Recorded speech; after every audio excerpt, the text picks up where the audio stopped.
Lahat ng nakakita sa butong ito ay patay na. Pero nilunok ko ito. Inalagaan ko ito sa loob ng buong 18 taon. Dahil sinabi sa akin ng aking ama bago siya pumanaw. Kapag sumibol na ang buto sa loob ng katawan ko, paggagawa nitong baguhin ng tuluyan ang aking pagkatao.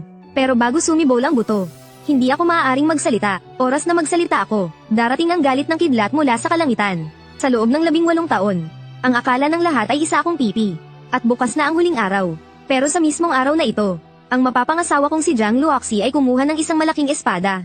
Sabi niya habang tinututok ang espada sa kanyang leeg, mas gugustuhin ko pang mamatay, kaysa magpakasal kay Lin Shen. Dahil dito, labis na namroblema ang kanyang ama. Hindi niya namalayang napatingin sa akin. Isang binatang may napakagandang itsura. Sayang nga lang at isa siyang pipi. Isa pa siyang walang kwentang tao na walang espiritual na ugat. Samantalang ang kanyang anak na babae, ay isang pambihirang henyo na may ika-6 na antas ng espiritual na ugat. Tinanggap na siya bilang personal na disipulo ng isang elder mula sa sektang Qingshan. Talagang magkaiba ang kanilang mundo. Mahal, kung talagang hindi na kaya, hayaan na lang nating si Roxo ang magpakasal para kay Luoxi. Pagkasabi nyon, sabay-sabay na napalingon ang lahat ng miyembro ng pamilyang Jiang kay Jiang Roxo. Isang dalaga na nakasuot ng berdeng damit, napakaganda ng tindig. Mas maganda pa siya kaysa sa kanyang nakababatang kapatid na si Jiang Luoxi. Sayang nga lang, anak siya sa pangalawang asawa. Kaya naman, ang estado niya sa pamilyang Jiang ay mas mababa kaysa kay Jiang Luoxi. Gusto ko pa po sanang manatili sa tabi ninyo para pagsilbihan kayo. Nakikiusap po ako, huwag niyo po akong ipakasal. Mahigpit na kinagat ng dalaga ang kanyang pulang labi. Habang walang magawang nagmamakaawa, nagtiimbagang si Jiang Zhengjia. At lumuhad. Hindi kaya, gusto mo pang lumuhad si Itay at magmakaawa sa'yo. Huwag kang ganyan. Papayag na akong magpakasal. Papayag na nga akong magpakasal, hindi pa ba sapat? Sa sandaling pumayag siya, kitang-kita sa mga mata niya ang pagdaramdam. Tumayo ng tuwid si Jiang Zhengjia. At napangiti na para bang nabunutan ng tinik. Lin Chen, ano ang masasabi mo? Tahimik lang akong nakaupo sa isang sulok. Dahan-daang humihigop ng tsaa. Wala talagang balak ang pamilya Jiang na ipakasal sa akin si Jiang Luoxi. Matagal na nilang binalak na gawing sakripisyo si Jiang Roxo. Kinuha ko ang papel at panulat na dala ko. At nagsulat ng isang maikling liham. Tiyo, huwag niyo nang pahirapan pa si Roxo. Inalagaan ako ng pamilya Jiang sa loob ng 10 taon. Simula ngayon, kanselado na ang ating kasunduan sa kasal. Matagal ko na talagang balak na kanselahin ang kasunduan. Mula noong iligtas ng aking ama ang pinuno ng pamilya Jiang 10 taon na ang nakalipas. Nanirahan na ako sa feudor nila. 3 taon na ang nakalipas mula nang pumanaw ang aking ama. Unti-unting lumayo ang loob sa akin ng buong pamilya Jiang. Ngayon, siguro ay oras na para umalis na ako. Pagkatapos basahin ni Jiang Zhengjia ang sulat, lihim siyang natuwa. Matagal na niya akong gustong paalisin. Ngunit si Liu Yingshuang, nagkunwaring matuwid at iginiit na manatili ako.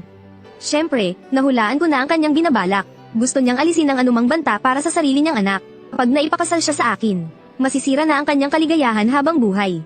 Hindi ako umimik, tumingin ako kay Jiang Roxo, na tahimik na lumuluha. Napabuntong hininga na lang ako. Alam kong kahit iligtas ko siya ngayon, mas magiging kaawa-awa lang ang kahihinatnan niya sa hinaharap. Si Jiang Roxo lang ang tanging taong naging mabait sa akin. Noong taon na pumanaw ang aking ama, labis-labis ang aking pagluluksa, at nagkasakit ako ng malubha. Hindi ako pinansin ng pamilya Jiang. Si Jiang Roxo ang masusing nag-alaga sa akin. Hindi ko talaga siya matiis. Kaya wala akong nagawa kundi ang pumayag. Noon lang umiti si Liu Yingshuang. Hindi na siya makapaghintay na may kasal tayo. Pinunasan ni Jiang Roxo ang kanyang mga luha. Namumugto ang mga mata niyang lumapit sa akin. Sumunod ka sa akin. Sakto, may gusto rin akong sabihin sa'yo. Sumunod ako kay Jiang Roxo papunta sa kanyang silid. Ang kanyang silid ay napakasimple. Naglakad si Jiang Roxo papunta sa harap ng kanyang tokador. Binuksan niya ang drawer ng salamin. Mula sa isang sulok, kinuha niya ang isang maliit na supot. Naglalaman ito ng iba't ibang laki ng mga piraso ng pilak. Unting pipi, hindi ka dapat pumayag. Hindi sila taus-pusong umaasa na pakasalan mo ako. Gusto lang nilang iwasan na mapintasan bilang mga walang utang na loob. Kapag nakapasok na ang kapatid ko sa Qingzuan sect, aalipustahin ka nila, at gagawa sila ng paraan para paalisin ka. Dalhin mo ang perang ito, at umalis ka na sa mansyon ng mga Jiang. Ayokong maranasan mo rin ang ganitong buhay na dinaranas ko. Nagsulat ako sa isang pirasong papel. Ikaw, ito ang tahanan ko. Kahit gaano pa kasama ang trato nila sa akin. Hindi ako pwedeng umalis. Habang nagsasalita, nanginginig na ang boses niya na parang may iyak. Namumuo na ang mga luha sa kanyang mga mata. Lumapit ako at hinaplos ang ulo niya. Mula ngayon, dapat mo na akong tawaging asawa. Biglang itinaas ni Jiang Roxo ang kanyang ulo. Nakamulat ng malaki ang kanyang maningning na mga mata. Nagsalita ka, hindi ka pipi. Sinabi ko bang pipi ako? Nagkukunwari ka lang palang pipi. Bakit? Tahimik akong tumingin sa labas ng bintana, habang nasa likod ko ang aking mga kamay. Sa sandaling iyon, sa maaliwalas na langit, sunod-sunod na dumagundong ang dalawang nakabibinging kulog. Sa takot, nagsilabasan ang lahat sa mansyon ng mga Jiang para tumingin sa labas. Napaigtad din si Jiang Rockzo dahil sa biglaang kulob. Seryoso ang ekspresyon ko, at hindi ako umimik, dahil sa pagsasalita ko kanina, lumabas ang aking aura. Kaya naman nagalit ang kalangitan. Nakita ni Jiang Rockzo ang bahid ng lungkot sa aking mukha. Sige na, sige na. Hindi na ako magtatanong. Ayusin mo na ang gamit mo at umalis ka na. Kapag nalaman ni Liu Yingshuang na nagpapanggap ka lang na pipi, paghay-hinala na naman iyon. Hindi ako aalis. Dito lang ako para pakasalan ka. Mula ngayon, poprotektahan kita. Huwag kang ang magyabang. Mas mahina pa nga ang espiritual na ugat mo kaysa sa akin. Ngumiti lang ako at hindi nagsalita. Tahimik ko lang siyang tinitigan. Hindi ako natinag ni Katiting. Tinitigan ni Jiang Rockzo ang kalmado at determinado kong mga mata. Isang mainit na damdamin ang damaloy sa kanyang puso. Nag-alinlangan siya sandali. Muli niyang isiniksik sa kamay ko ang supot ng pera. Bahagyang namumula ang kanyang mga pisngi sa hiya. Kunin mo. Ituring mo na lang na ito ang bigay kaya para pakasalan ako. Isang damdaming hindi ko maipaliwanag ang bumalat sa aking puso. Hindi ko kailanman inisip na isang araw, may isang babae na ibibigay ang lahat ng naipon niya sa buong buhay niya. Para gamitin kong bigay kaya sa pagpapakasal sa kanya. Inabot niya ang kanyang kamay para ayusin ang damit ko. Ano pang tinitingin-tingin mo dyan? Habang buhay na naging mahirap si Tiyolin. Wala siyang iniwang ginto o pilak para sa iyo. Sana makatulong sa iyo ang mga naipon kong ito. Hindi ko na napigilan ang sarili ko. Hinawakan ko ang kanyang payat na bewang. At niyakap siya ng mahigpit. Namulan ng gusto si Rockzo sa hiya. Nanigas ang kanyang katawan at hindi makagalaw. Hinayaan niya lang akong yakapin siya ng ganito. Pagkaraan ng ilang sandali, saka lang siya natauhan. Natataranta siyang kumawala sa yakap ko. Susukitin ko na ang mga damit. Habang pinapanood ko ang likod niyang parang tumatakas. Ibinalik ko ang supot ng pera sa mesa. Jiang Rockzo, bibigyan kita ng marangyang kasal. Samantala, sa loob ng kwarto ni Liu Yingshuang. Tita, paano ninyo naipagkasundo si Pinsang Rockzo? Kay Lin Chen na isang basura. Nakikiusap po ako, bawiin ninyo ang inyong desisyon. Sa akin nyo na lang po siya ipakasal. Si Luzing ay pamangkin ni Liu Yingshuang. Isang henyo na may 3rd grade spirit root. Mula pagkabata, dinala na siya ni Liu Yingshuang sa mansyon ng mga Jiang upang palakihin. At naging napakahusay niya. Sa edad na 20 pa lang, nasa ikalimang antas na siya ng key refining cultivation. Dahil dito, nabigyan niya ng malaking karangalan si Liu Yingshuang. Sa harap ng pamilya nito, ang tanging ikinasasakit ng ulo ni Liu Yingshuang ay, labis na mahal ni Luzing si Jiang Rockzo. Zing, sa ibang bagay, mapagbibigyan ka ni tita. Pero pagdating sa bagay na ito, huwag kang maging pasaway. Ngunit nang makita niya ang pighati at galit sa mukha ni Luzing, lamambat din ang kanyang puso. At makahulugan siyang nagsalita, paano kaya kung aksidenteng mamatay si Lin Chen? Naiintindihan ko na po, salamat po, tita. Ang inyong pamangkin na po ang mag-aayos para sa kasal. Para may kasal sila sa lalong madaling panahon. Ngunit pagkalabas niya, dahan-daang naglaho ang ngiti sa kanyang mukha, at napalitan ito ng isang masamang tingin. Madaling araw, sa kanlurang bahagi ng mansyon ng mga Jiang. Sa loob ng isang simpleng silid, pabalik-balik ako sa paglalakad. Ang araw na ito, hinintay ko ng 18 taon. Akala ko'y may sapat akong pagpipigil sa sarili. Para kalmadong harapin ang pagsibol ng binhi. Ngunit nang dumating na ang mismong araw, hindi ako nakatulog ng buong gabi. Isang balisa ang puso ko. Sa mga sandaling iyon, isang nakakasilaw na sinag ng liwanag. Tumagos sa mga ulap at pumasok sa loob ng kwarto.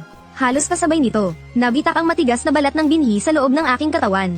Dali-dali akong umupo nang nakakrus ang mga binti. Pinigil ang aking hininga at itinoon ang aking diwa. Sa loob ng aking dagat ng kamalayan, nakita ko ang isang usbong na sumisibol mula sa lupa. Tila ginambala ng paglitaw nito ang isang kataas-taasang nilalang, na nagpakawalan ng sunod-sunod na kulog at kidlat na kayang wasakin ang mundo.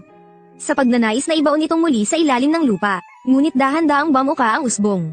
At walang kahirap-hirap na sinipsip ang lahat ng kidlat na tumatama rito. Nasaksihan ko mismo kung paano nilamon ng binhing iyon ang langit at lupa. Gamit ang kulog at kidlat bilang sustansya, at lumaki bilang isang dambuhalang puno na hindi matano ang dulo. Nabatid ng kulog at kidlat na wala silang lakas para pigilan ito. Kaya't unti-unti itong tumigil. Ang sinaunang puno ng taisyo na ito ay nagkalat ng mga luntiang sinag ng liwanag na sumanib sa aking katawan at nagbunga ng isang spiritual root sa aking dantian. Spiritual root, mayroon na akong spiritual root. Ang transformasyong hinintay ko ng 18 taon ay sa wakas, dumating na. Matapos ang ilang sandali, pinakalma ko ang aking sarili at maingat na sinuri ang spiritual root na ito. Ngunit hindi ko maiwasang matigilan. Transparent. Ang spiritual root ko ay transparent. Walang kahit anong kulay. Ang spiritual root ni Jiang Luoxi ay kulay asul na matingkad, na kumakatawan sa ika-6 na baitang. Sabi sa mga alamat, ang pinakamataas ay ang puting spiritual root, na kumakatawan sa ika-9 na baitang. Pero kailan may hindi pa ako nakarinig ng isang transparent na spiritual root. Mukhang kailangan kong pumunta sa detection tower para makasiguro. Sa sandaling iyon, bigla kong napansin sa mayabong na Taisho Divine Tree. Napuno ito ng mga higanteng transparent na bunga. Sa loob ng pinakamababang nakasabit na bunga, ay mayroong isang nakaselyong cultivation technique. Isang high-grade Zuan level mind technique. Ang Dragon Seeking Scripture. Laking gulat ko. Ang pamilyang Jiang ay isang matagal ng makapangyarihang angkan sa lungsod ng Liuxian. Ang pinakaiingatang pamamaraan ng kanilang angkan ay isa lamang yellow level, mid-grade na sword technique. Sinubukan kong tumalon para pitasin ang bunga. Ngunit isang hindi nakikitang puwersa ang nagdiin sa akin pabalik sa lupa. Isang hibla ng impormasyon ang lumitaw sa aking isipan. Ang bunga sa pinakamababang antas. Tanging mga nasa foundation realm lamang ang maaaring pumitas nito. Pagkatapos, ang madilim na mundo sa aking harapan ay unti-unting naglaho. At bumalik ako sa simpleng kwartong iyon. Hindi ako nag-aksaya ng panahon. Umalis ako sa mansyon ng mga Jiang. At pumunta sa testing tower. Maaga pa noon. Hindi pa bukas ang testing tower. Ngunit marami nang naghihintay sa harap ng tore. Mga kabataang lalaki at babae na handa nang sumailalim sa pagsusulit. Zing, para sa retest mo ngayon, huwag na huwag kang kabahan, ha? Sabi ng Tower Master, kinabahan ka raw noong huli. Kaya mas mababa sa normal ang nakuha mong resulta. Tumango ng mariin si Luzing. Limitado ang yaman ng pamilyang Jiang. Karamihan nito ay ibinibigay kay Jiang Luoxi. Ang natitira ay ipinamamahagi ayon sa talento. Mas mababa ng isang antas ang talento niya kumpara sa iba. Kaya napakalaki ng agwat sa mga yamang tinatamasa niya. Kaya sa retest na ito, kailangan niyang maipakita ang tunay niyang kakayahan. Kung makakuha ka ng resulta na 3rd rank, upper grade, gagawan ko ng paraan para makumbinsi ang mga miyembro ng angkan ng Jiang. Nabigyan ka ng pambihirang pagkakataon na sanayin ang sword technique ng mga Jiang. Hindi mapigil ang matuwa ni Luzing. Ang sword technique ng mga Jiang. Isang yellow level, mid-grade na technique. Isang makapangyarihang technique na kabilang sa mga pinakamataasang ranggo sa lungsod ng Liuxian. Tanging mga pangunahing miyembro lang ng pamilyang Jiang ang maaaring matuto nito. 10 taon na akong nagtiis ng pangmamaliit sa bahay ng mga Jiang. Sa wakas, mahahawakan ko na rin ang pinakapuso ng kanilang kapangyarihan. Sa gitna ng kanyang pananabik, napansin niya sa gilid ng kanyang mata ang isang pamilyar na anino. Hindi niya maiwasang matigilan. Lin Chen, anong ginagawa mo rito? Kalmado akong nagsulat sa isang pirasong papel. Katulad mo rin, hanggat hindi pa umaabot sa isang tiyak na antas ang lakas ko. Plano ko munang magpatuloy sa pagpapanggap na pipi, para maiwasan ang pagdudahan ng iba. Umiling si Luzing, puno ng paghamak ang kanyang mga mata. Bago nito, sinuri ko na ito ng maraming beses. At sa bawat pagkakataon, ang resulta ay wala akong spiritual root. Tinapak niya ang balikat ko. Ang mga bagay na tulad ng spiritual root, ay likas na mula sa kapanganakan. Kung meron ka, meron ka. Kung wala, wala talaga. Ano bang masama sa pagiging isang ordinaryong tao habang buhay? Bakit mo pahahabulin ang isang bagay na hindi mo naman makakamit? Sa sandaling iyon, bumukas ang pinto. Isang tamad na matandang lalaki ang lumabas mula rito. Gaya ng dati, ang mga masusurang may natatanging talento, ay makakatanggap ng gantimpalang teknik. Walang pakialam ang mukha ng lahat. Sa loob ng ilang dekada, si Jiang Luoxi lang ang nakatanggap ng gantimpala. Sa isang utos ng Tower Master, sabay-sabay na pumasok ang lahat sa testing chamber. Pagkatapos isara ang batong pinto, tumingin ako sa isang nakalutang na crystal ruler sa gitna ng silid. Huminga ako ng malalim, lumapit ako sa harap ng crystal ruler, at inilagay ang aking palad dito. Sa sumunod na sandali, agad na bahagyang nanginig ang crystal ruler. Isang alon ng liwanag ang dahan-daang umakyat mula sa ibaba. Umabot ito sa pulang marka. Pagkatapos ay walang tigil itong umakyat sa kahel na marka. Medyo gaman ang kaba sa dibdib ko. Mabilis na umabot ang alon sa dilaw na marka. At pagkatapos ay bigla itong tumama sa berdeng marka. Kasunod nito, dumiretso ito sa pinakamataas na itim na marka. Pakiramdam ko'y umakyat ang puso ko sa aking lalamunan. Hindi ko maiwasang matuyo ang aking bibig. Ikawalong antas. Nasira na nito ang pinakamataas na tala sa flow ng Immortal City. Ngunit hindi pa tapos ang pagsusuri. Umakyat ang alon sa pinakamataas na marka sa isang iglap. Puti, biglang naliit ang mga balintataw ko, model. Nag-uumapaw sa aking mga mata ang di mapigil ang kagalakan. Ika-9 na antas ng espiritual na ugat. Ang maalamat na sukdulang uri. Pero hindi pa rin tumitigil ang alon. Sa dulo ng crystal pool ay isang malaking espasyo na blanco. Walang kahit anong marka, pero patuloy pa rin tumataas ang alon. Sa huli, lumagpas ito sa panukat. At lumipad palabas ng sikretong silid. Natulala ako, anong klase ng espiritual na ugat to? Halos kasabay ng paglabas ng alon. Ang katabi kong si Luzing ay nakatitig sa sarili niyang crystal pool. Ang alon ay tuluyang huminto sa ikatlong antas. Nasa bingit ng pagiging katamtaman at mataas na antas. Nangingitim ang mukha niya sa inis. Taas, dali, umakyat ka pa. Punyeta, malakas na sinuntok ni Luzing ang crystal pool. Galit na sumisigaw. Akala niya sigurado na ang mataas na ikatlong antas. Pero sa huli, isang hibla lang ang kulang. Sa sandaling iyon, ang alon na lumabas mula sa silid ko ay dumaan sa silid niya. Dahil sa lakas ng pagtama, nahila nito ang alon sa loob ng crystal pool ni Luzing. Agad itong umakyat muli, at huminto sa puting marka. Nakahiga ang Panginoon ng Tore sa isang silyang yari sa kawayan at yantok. May hawak na panulat sa isang kamay, at isang talaan naman sa kabila, sa loob ng sikretong silid ni Luzing. Isang puting liwanag ang sumilip mula sa siwang ng pinto. Kinuskos ng Panginoon ng Tore ang kanyang mga mata. Kita sa mukha niya ang pagkalito. Kalabog, bigla siyang napatayo. Ang tumagas na enerhiya ay nagpatalsik sa silyang yantok ng malayo. Punong-puno ng matinding pagkabigla ang kanyang matandang mukha. Ikasyam na antas ng espiritual na ugat. Nagpakita na sa mundo. Pagkasabi niya yon, ang liwanag ay bumalat sa buong tore ng pagsubok, ginawa itong busilak sa kaputian. At naging isang haligi ng liwanag na pumailan lang sa kalangitan. Bamutin sa siyam na patong ng ulap. Natapos na sa pagme-meditate si Jiang Luoxi. Napapalibutan ng spiritual energy ang kanyang buong katawan. Nagniningning ang kanyang mga mata. Ang nasa tabi niyang si Jiang Zhengjia ay puno ng pagmamalaki. Luoxi, nalagpasan mo na ang 9th level ng Chi Refinement.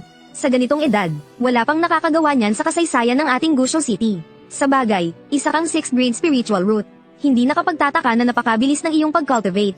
Kapag nakapunta na ako sa Chindian sect, nakuha ang isang yellow rank mid-grade o kahit high-grade na cultivation technique. Mas bibilis pa ang aking cultivation. Bigla, sa dulo ng kanyang paningin, may nakita siyang isang puting haligi ng liwanag. Hindi niya mapigil ang magulat. Ano to? Nagmumula ito sa loob ng testing tower. Huwag mong sabihing may isang pambihirang spiritual root na lumitaw. Narinig ko sa lolo mo. Maraming taon na ang nakalipas. Sa kalapit na Bune City, may lumitaw na isang henyong walang katulad na may human grade spiritual root. Nang sinuri ang spiritual root niya, isang itim na sinag ng liwanag ang bumaon sa kalangitan. Katulad ng nasa harapan natin ngayon. Hindi makapaniwalang tinitigan ni Jiang Luoxi ang sinag ng liwanag. Hindi niya namalayang napakagat na pala siya sa kanyang mapulang labi. Para sa isang taong kasing arogante niya, hindi niya matanggap na sa Gushou City ay mayroong isang taong may spiritual root na mas nakahihigit pa sa kanya. Habang pinagmamasdan ang unti-unting paglaho ng liwanag, nagkagat siya ng ngipin, binitiwan niya ang kanyang espada, at sumugod patungo sa testing tower. Gusto kong makita kung sino talaga siya. Nag-alala si Jiang Zhengjia sa kanyang pagiging padalos-dalos. Pero kasabay nito, labis din siyang naku-curious. Kaya binilisan niya ang kanyang mga hakbang para sundan ito. Dahil sa paglitaw ng puting sinag ng liwanag, ang buong Gushou City ay nagkagulo. Hindi mabilang na mga cultivator ang nagmamadaling pumunta sa testing tower para masaksihan ng isang pambihirang tanawin na minsan lang makita sa daan-daang taon. Sa kanila, may iilan pa nga na maraming taon nang hindi nagpapakita.